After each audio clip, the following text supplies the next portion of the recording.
ইসলামের রাজনীতি নাই? কোন গুড়ার ডিমের নাম তোমার ইসলাম? কোন গুড়ার ডিমরে তুমি ইসলাম মনে করো? 10টি বছর জীবনের শেষ 10টি বছর যেই কাজে রসুল কাটাইলেন, এই কাজ যদি ইসলামে না থাকে, তুই কোন গুড়ার ডিমরে ইসলাম মনে করস? রাসূলের ইন্তেকালের পরে রাসূলের প্রতিষ্ঠিত রাষ্ট্রকে পরিচালনার জন্য প্রথম প্রতিনিধি সাব্যস্ত হলেন আবু বকর, রাসূলের প্রথম প্রতিনিধি। এই প্রতিনিধি বাংলা ভাষা, আরবি ভাষায় কয় খলিফা। রাসূলের প্রথম খলিফা ছিলেন আবু বকর। আবু বকরের ইন্তেকালের পর রাসূলের দ্বিতীয় খলিফা মনোনীত হলেন হযরত উমর।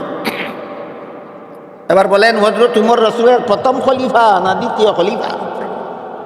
দ্বিতীয় খলিফা। উমর খলিফা মনোনীত হওয়া মাত্রই সরকারের পক্ষ থেকে জনগণের অধিকার আদায় হচ্ছে কিনা তা তদন্ত করতে বের হয়ে গেল। আমি জানি না আমাদের বর্তমান সমাজে যারা যারা রাজনীতি করেন তাদের জানা আছে কিনা যে জনগণের কাছে সরকারের কি কি অধিকার আছে আর সরকারের কাছে জনগণের কি কি অধিকার আছে। জনগণ যদি সরকারের অধিকার আদায় করে না, এই দেশে কখনো শান্তি প্রতিষ্ঠা সম্ভব নয়। সরকার যদি জনগণের অধিকার আদায় করে না, এই দেশে কোনোদিন শান্তি প্রতিষ্ঠা সম্ভব নয়। তাহলে সরকার এবং জনগণের মধ্যে পারস্পরিক কিছু অধিকার আছে। এইগুলি যদি জানে না, তারে রাজনীতি করতে কে গেছে? তুমি রিক্সা চালায় জীবনযাপন করতে পারো না?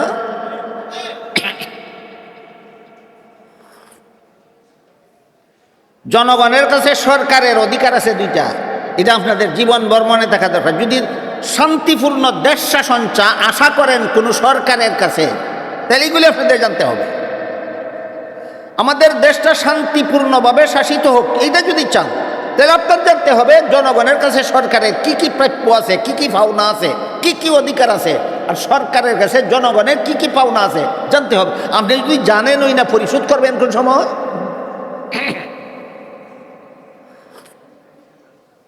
জনগণের কাছে সরকারের প্রাপ্য আছে দুইটা জিনিস। একটা হলো আনুগত্য করা, সরকারের হুকুম মানা।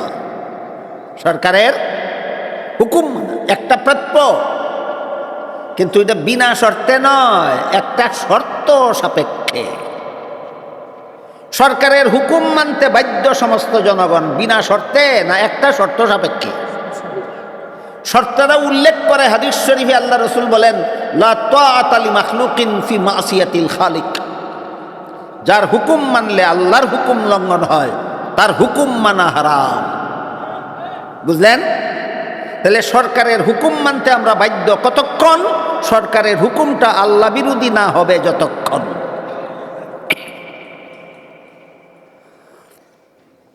সরকারের কাছে জনগণের কাছে সরকারের 2 নম্বর প্রাপ্য হল জনকল্যাণমূলক কাজে, দেশের উন্নয়নমূলক কাজে প্রতিটি জনগণ আপন আপন সাধ্যমতো সরকারকে সহযোগিতা করা।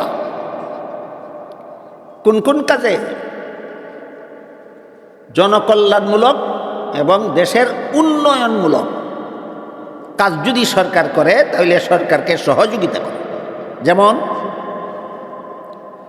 রাস্তায় এলোফাতারি গাড়ি চালাইয়া যেন দুর্ঘটনা না ঘটে, গাড়ি ভাঙচুর না হয়, প্যাসেঞ্জারের প্রাণহানি না হয়, এই জন্য সরকার আইন করছে ট্রাফিক সিগন্যাল লাইট। লাইট যদি সবুজ বাতি জ্বলে তাহলে গাড়ি চলবে, আর লাল বাতি যদি জ্বলে তাহলে গাড়ি থামবে।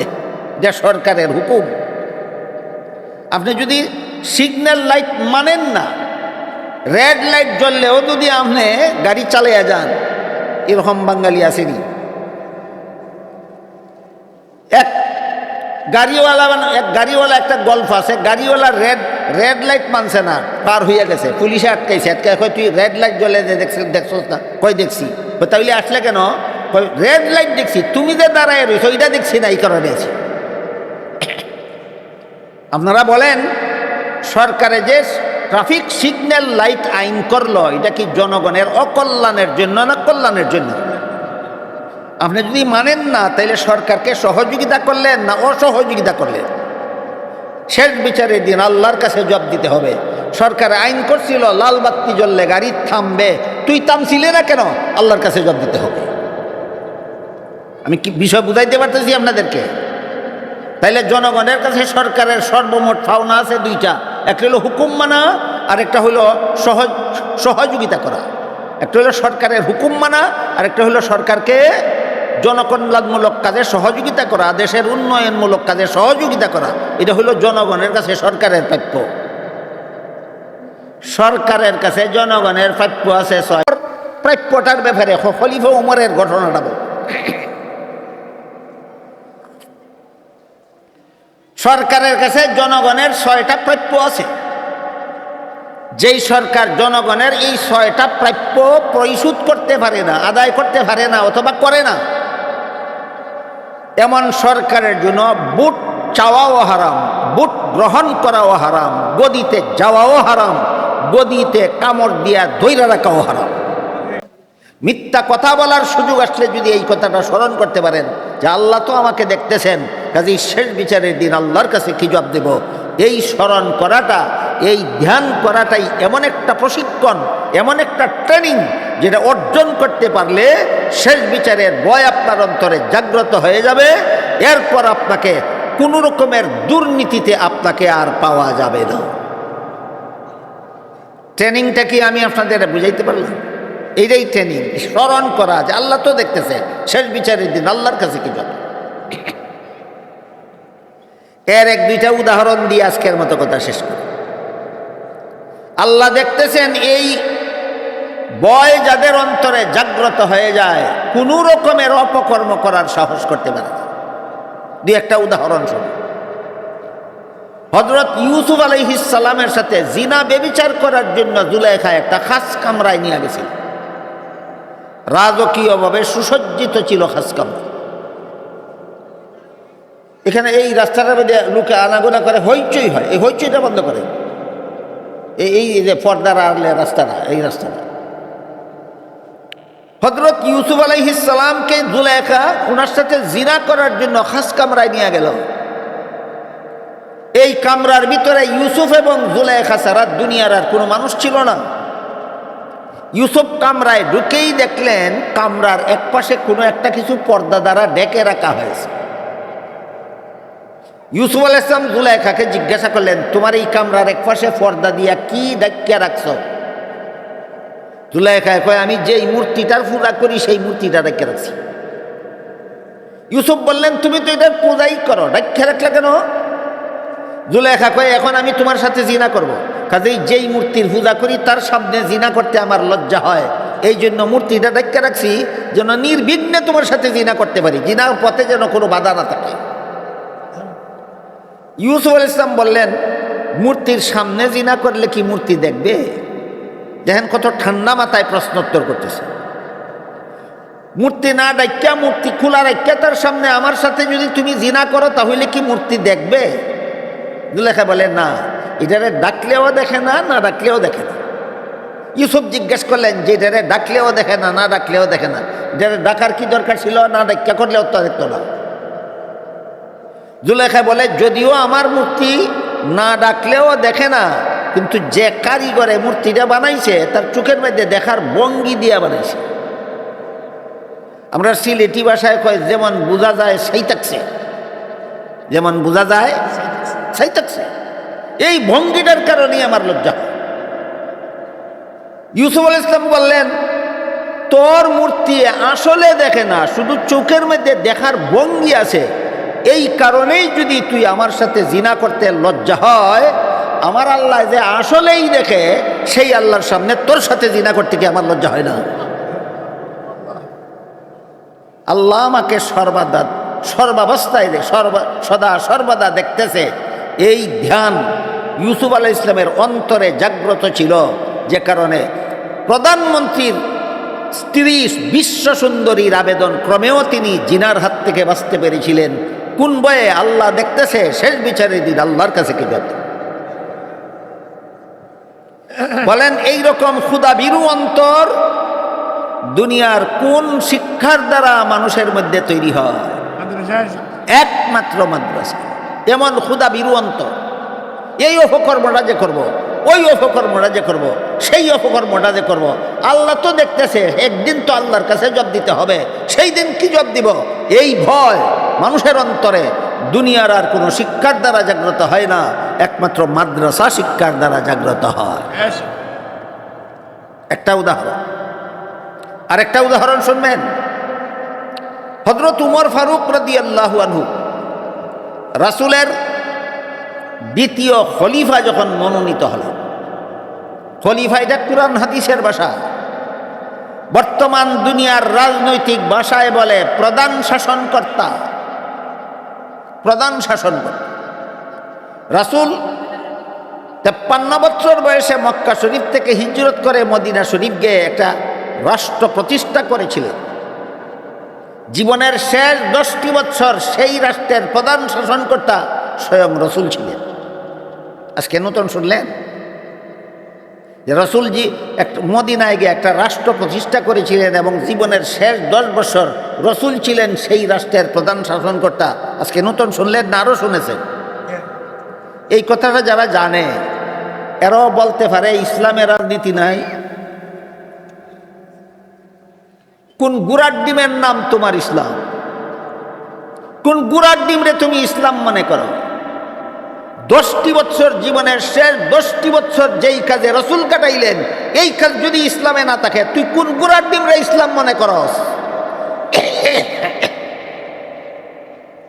রাসূলের ইন্তেকালের পরে রাসূলের প্রতিষ্ঠিত রাষ্ট্রকে পরিচালনার জন্য প্রথম প্রতিনিধি সাব্যস্ত হলেন আবু বকর, রসুলের প্রথম প্রতিনিধি। এই প্রতিনিধি বাংলা ভাষা, আরবি ভাষায় কয় খলিফা। রসুলের প্রথম খলিফা ছিলেন আবু বকর। আবু বকরের ইন্তেকালের পর রাসূলের দ্বিতীয় খলিফা মনোনীত হলেন হযরত উমর। এবার বলেন, হযরত উমর রাসূলের প্রথম খলিফা না দ্বিতীয় খলিফা? দ্বিতীয় খলিফা।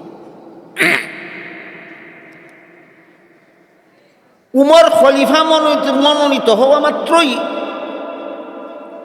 সরকারের পক্ষ থেকে জনগণের অধিকার আদায় হচ্ছে কিনা তা তদন্ত করতে বের হয়ে গেলেন।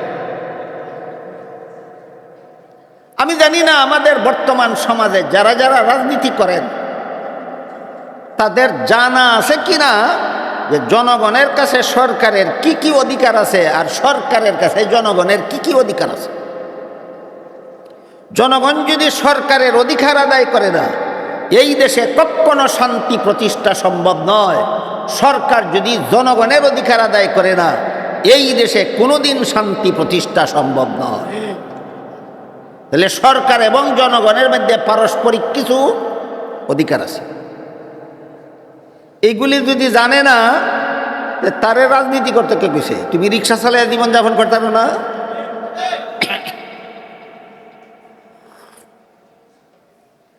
জনগণের কাছে সরকারের অধিকার আছে দুইটা, এটা আপনাদের জীবন বর্মনে দেখা দরকার। যদি শান্তিপূর্ণ দেশ শাসন আশা করেন কোনো সরকারের কাছে, তাহলে এগুলি আপনাদের জানতে হবে।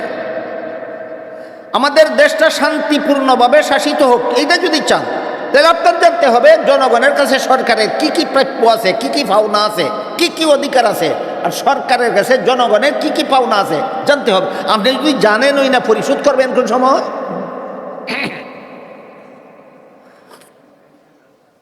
জনগণের কাছে সরকারের প্রাপ্য আছে দুইটা জিনিস।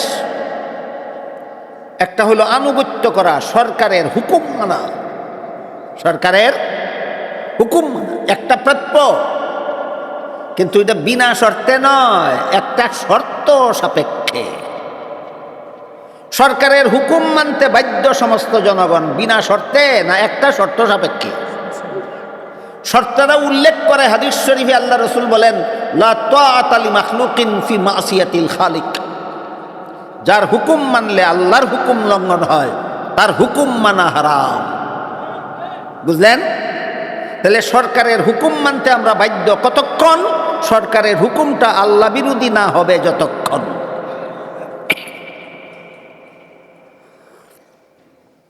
সরকারের কাছে জনগণের কাছে সরকারের 2 নম্বর প্রাপ্য হল জনকল্যাণমূলক কাজে, দেশের উন্নয়নমূলক কাজে প্রতিটি জনগণ আপন আপন সাধ্যমতো সরকারকে সহযোগিতা করা। কোন কোন কাজে? জনকল্যাণমূলক এবং দেশের উন্নয়নমূলক কাজ যদি সরকার করে তাহলে সরকারকে সহযোগিতা করে। যেমন রাস্তায় এলোফাতারি গাড়ি চালাইয়া যেন দুর্ঘটনা না ঘটে, গাড়ি ভাঙচুর না হয়, প্যাসেঞ্জারের প্রাণহানি না হয়, এই জন্য সরকারে আইন করছে ট্রাফিক সিগন্যাল লাইট। লাইট যদি সবুজ বাতি জ্বলে তাহলে গাড়ি চলবে, আর লাল বাতি যদি জ্বলে তাহলে গাড়ি থামবে। এটা সরকারের হুকুম। আপনি যদি সিগন্যাল লাইট মানেন না, রেড লাইট জ্বললেও যদি আপনি গাড়ি চালিয়ে যান, এরকম বাঙালি আসেনি। এক গাড়িওয়ালা একটা গল্প আছে, গাড়িওয়ালা রেড লাইট মানছে না, পার হইয়া গেছে, পুলিশে আটকাইছে। আটকায় তুই রেড লাইট জ্বলে দেখছো না? কই দেখছি। তাহলে আসলে কেন? রেড লাইট দেখছি, তুমি যে দাঁড়ায় রয়েছো ওইটা দেখছি না, এই কারণে আছি। আপনারা বলেন সরকারে যে ট্রাফিক সিগন্যাল লাইট আইন করলো, এটা কি জনগণের অকল্যাণের জন্য না কল্যাণের জন্য? আপনি যদি মানেন না তাহলে সরকারকে সহযোগিতা করলেন না অসহযোগিতা করলেন? শেষ বিচারের দিন আল্লাহর কাছে জবাব দিতে হবে। সরকার আইন করছিল লাল বাতি জ্বললে গাড়ি থামবে, তুই থামছিলে না কেন? আল্লাহর কাছে জবাব দিতে হবে। আমি কি বিষয় বুঝাইতে পারতেছি আপনাদেরকে? তাইলে জনগণের কাছে সরকারের সর্বমোট পাওনা আছে 2টা। একটা হলো হুকুম মানা, আর একটা হলো সহযোগিতা করা। একটা হলো সরকারের হুকুম মানা, আর একটা হলো সরকারকে জনকল্যাণমূলক কাজে সহযোগিতা করা, দেশের উন্নয়নমূলক কাজে সহযোগিতা করা। এটা হলো জনগণের কাছে সরকারের প্রাপ্য। সরকারের কাছে জনগণের প্রাপ্য আছে 6। প্রাপ্যটার ব্যাপারে খলিফা ওমরের ঘটনাটা বল। সরকারের কাছে জনগণের 6টা প্রাপ্য আছে। যেই সরকার জনগণের এই 6টা প্রাপ্য পরিশোধ করতে পারে না, আদায় করতে পারে না অথবা করে না, এমন সরকারের জন্য ভোট চাওয়াও হারাম, ভোট গ্রহণ করাও হারাম, গদিতে যাওয়াও হারাম, গদিতে কামড় দিয়া ধইরা রাখাও হারাম। 6টা অধিকার যে সরকার দিতে পারে না, এই সরকারের জন্য ভোট চাওয়া হারাম, নির্বাচনে পদপ্রার্থী হওয়া হারাম। কি হওয়া হারাম? পদপ্রার্থী হওয়া। আজানটা শেষ হোক, আমার একটু ডিস্টার্ব হয় অন্য আওয়াজে কম্পিটিশন।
এই মসজিদও নামাজের লাগি যখন আজান হইব তখন আপনারা আজানের জবাব দিবেন। আজানের পরে আপনাদেরকে উজুর সময় দেওয়া হবে, আপনারা এখানে জমা করবেন। বাইরের আওয়াজে কম্পিটিশন হয়, এই জন্য আমি নীরব ছিলাম। বাইরের আজানের জবাব দেওয়া আপনার দায়িত্ব না, আর ওই আজানের সাথে উজুর জন্য অস্থির হওয়ার কোনো দরকার নেই। সরকারের কাছে ধর্ম বর্ণ নির্বিশেষে সমস্ত ধর্মাবলম্বী জনগণের 6টা অধিকার আছে, 6টা প্রাপ্য আছে। সরকারের কাছে জনগণের কি কি অধিকার আছে এইটা জানা যারা রাজনীতি করে না তাদের দরকার, না যারা রাজনীতি করে তাদের দরকার? যারা রাজনীতি করে তারা বলুক, তারা বলে না কেন? যেহেতু তারা বলে না এই জন্য আমি একটু আবার দিচ্ছি। এইগুলি যদি বলো না, এইগুলি যদি পড়ো না, এইগুলি যদি শিখো না, তাহলে কোন গুড়ার ডিমের নাম রাজনীতি? সমস্ত ধর্মাবলম্বী নাগরিকদের সরকারের কাছে 6টা অধিকার আছে, 6টা প্রাপ্য আছে। তালিকাটা কই আর 1 নম্বরটার একটু বিশ্লেষণ করি। 1 নম্বর, খাদ্য ব্যবস্থা করা। দেশের সমস্ত জনগণ যেন প্রয়োজনীয় খাদ্য পাইতে পারে তার ব্যবস্থা করা। গৃহস্থীর সুযোগ দেওয়া হোক, চাকুরির সুযোগ দেওয়া হোক, ব্যবসার সুযোগ দেওয়া হোক, অথবা বেকার ভাতার সুযোগ দেওয়া হোক, যে কোনোভাবে যেন উপবাসী থাকতে না হয় দেশের কোনো নাগরিককে, সেই ব্যবস্থা করা সরকারের কাছে জনগণের 1 নম্বর প্রাপ্য। 1 নম্বর খাদ্য ব্যবস্থা। এখানের হইচইটা মেহরবানি করে বন্ধ করে। আমি তো আর মাত্র 2-3 মিনিট কথা বলব। 2-3 মিনিটের জন্য 100 কুবের লাঙ্গল 1 কুবের চেলি বানাইবেন না।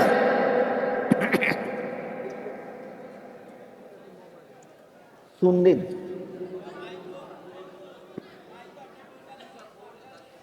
মাইকো কইলে তার আর খানি দি যাইতো না। হখানত 2-4জন ভলান্টিয়ার দরকার।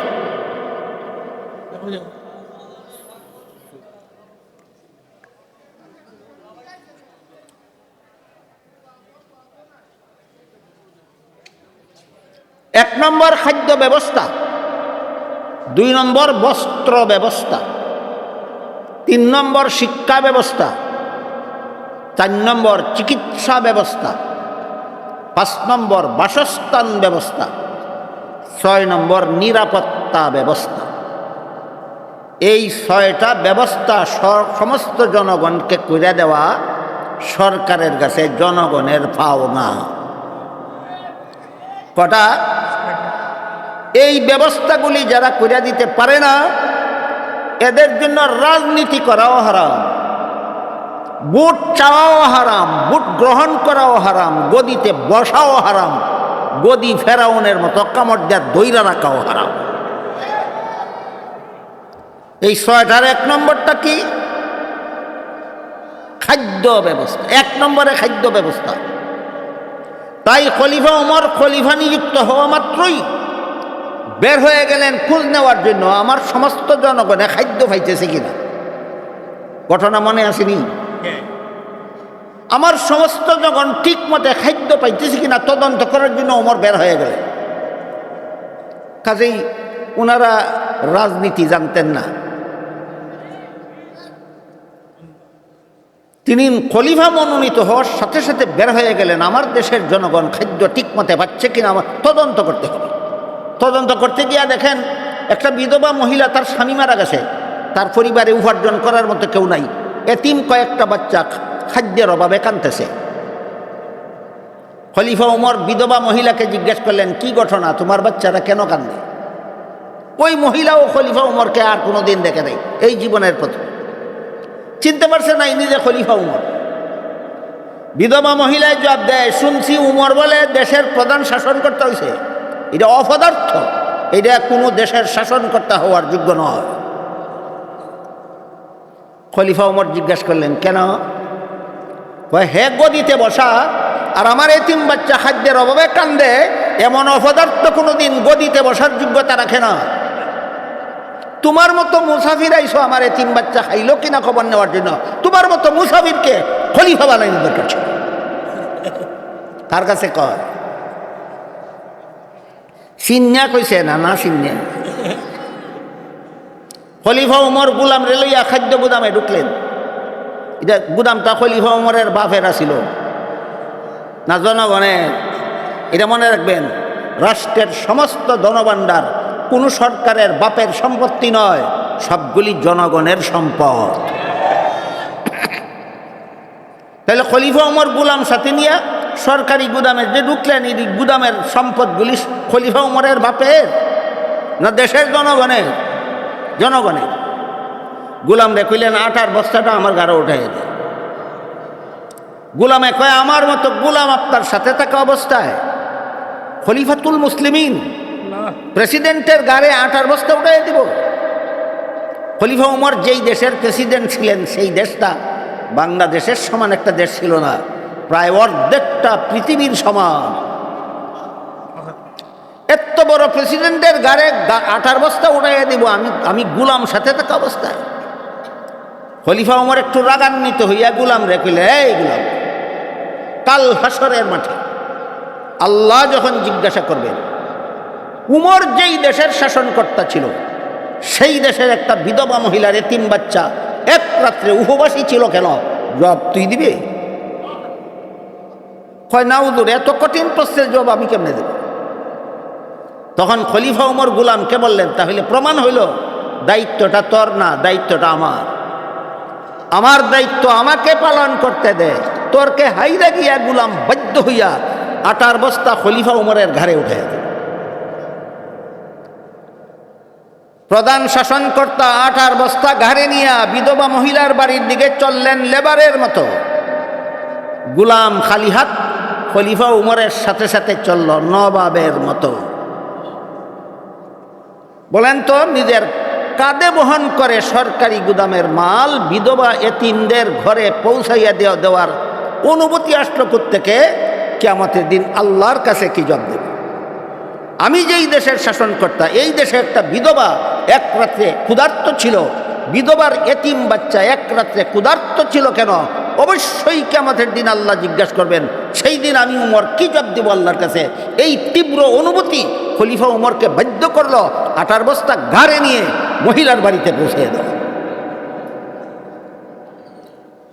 এখন যদি কোনো সরকারের আমলে হাজার হাজার লক্ষ লক্ষ মানুষ উপবাসী থাকে, এই কথা বলার সুযোগ নাই যে সরকারি তহবিলে সম্পদ ছিল না, লাখ লাখ মানুষ ক্ষুধায় কাতরায়, সরকারি তহবিলে সম্পদ ছিল না বলার কোনো সুযোগ নাই। সম্পদ না যদি না থাকতো, সরকারি তহবিলে সম্পদ না থাকার কারণে যদি লক্ষ লক্ষ বাঙালি উপবাসী থাকে, তাহলে কোটি কোটি টাকা চুরি করে বিদেশ নিলা কেমনে? তাহলে আমার কথা বুঝে থাকে বলুন, তহবিলে ছিল না এই জন্য বাঙালিরা উপবাস কাটাইছে, না চুরদের কারণে দেওয়া হয়েছিল না? চোরদের কারণে দেওয়া হয়েছিল না। এই রকম জনগণের সম্পদ যারা চুরি করতে পারে তারাই রাজনীতি করার যোগ্য। আর কেমনে বুঝাইলে বুঝবেন? আমি এর থেকে সোজা ভাষা জানি না। আমি শুধু বলতে চাই, সরকারি গুদাম থেকে আটার বস্তা ঘাড়ে কইরা দেশের প্রধান শাসনকর্তা বিধবা মহিলার ঘর পর্যন্ত পৌঁছাইয়া দিতে উদ্যত করলো তাকে কোন চিন্তা চেতনা? একমাত্র চিন্তা চেতনা হলো শেষ বিচারের দিন আল্লাহর কাছে কি করতে। এই চিন্তা চেতনা ধ্যান ধারণা মানুষের অন্তরে জাগ্রত হয় একমাত্র মাদ্রাসা শিক্ষার দ্বারা, একমাত্র মাদ্রাসা শিক্ষা। আমি শুরুতেই বলেছিলাম মাদ্রাসা শিক্ষার একটা মহামূল্যবান বৈশিষ্ট্য আছে, যেই বৈশিষ্ট্য দুনিয়ার আর কোনো শিক্ষার মধ্যে নাই। সেটা হলো শেষ বিচারের দিন আল্লাহর কাছে কি জবাব দেব, এই অনুভূতি আর কোনো শিক্ষার দ্বারা মানুষের অন্তরে জাগে না, জাগে শুধু মাদ্রাসা শিক্ষার দ্বারা। সাবজেক্টটা কি আমি আপনাদেরকে বুঝাতে পারলাম? আল্লাহ আপনাদের আমাদের সবাইকে এই অনুভূতি জাগাবার তৌফিক দান করুন, যেন আমরা দুর্নীতিমুক্ত জীবন গড়তে পারি। আমিন।